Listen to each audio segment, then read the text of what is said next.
मेरी देवरानी आई और घर के सारे रूल्स बदल गए। यार, मेरी शादी को तकरीबन 1.5 साल हो चुका था। इतने अरसे में मैं घर के सारे रूल समझ चुकी थी। कौन सी बात पर सास नाराज होती है, कौन सी बात पर जेठानी कमेंट करती है और किस वक्त खामोश रहना बेहतर है। फिर मेरे देवर की शादी हो गई और घर में नई देवरानी आ गई। सच बताऊं, मैं बहुत खुश थी। मैं सोच रही थी, चलो अब घर में कोई तो होगा जो मेरी उम्र का है। शुरू के दिनों में मेरी सास देवरानी के साथ बिल्कुल डिफरेंट थी। अगर वो देर से उठती तो अम्मी कहते, नई नई शादी हुई है, सोने दो।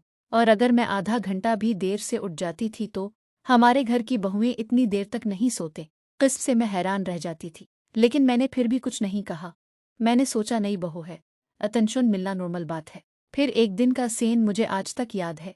इतवार था, मैं सुबह से किचन में थी। नाश्ता बनाया, बर्तन धोए, लंच की तैयारी शुरू कर दी और मेरी देवरानी अपने रूम में रेडी हो रही थी। अचानक मेरी सास किचन में आई और बोले, बहू। अचानक मेरी सास किचन में आई और मैंने कहा, तुम्हें अंदाजा तुम्हारी देवरानी कितनी प्यारी है, हर वक्त हंसती रहती है।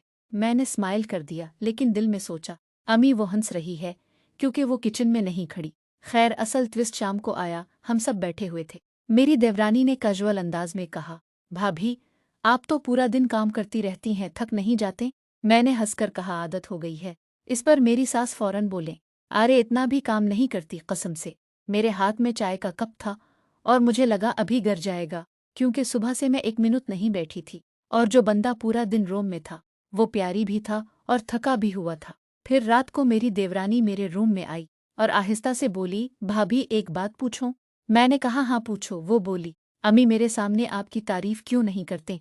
मैं चंद सेकंड्स खामोश रही, फिर हंस पड़ी। मैंने कहा, तुम्हें अभी 2 हफ्ते हुए हैं, मुझे 2 साल। वो भी हंसने लगी और बोली,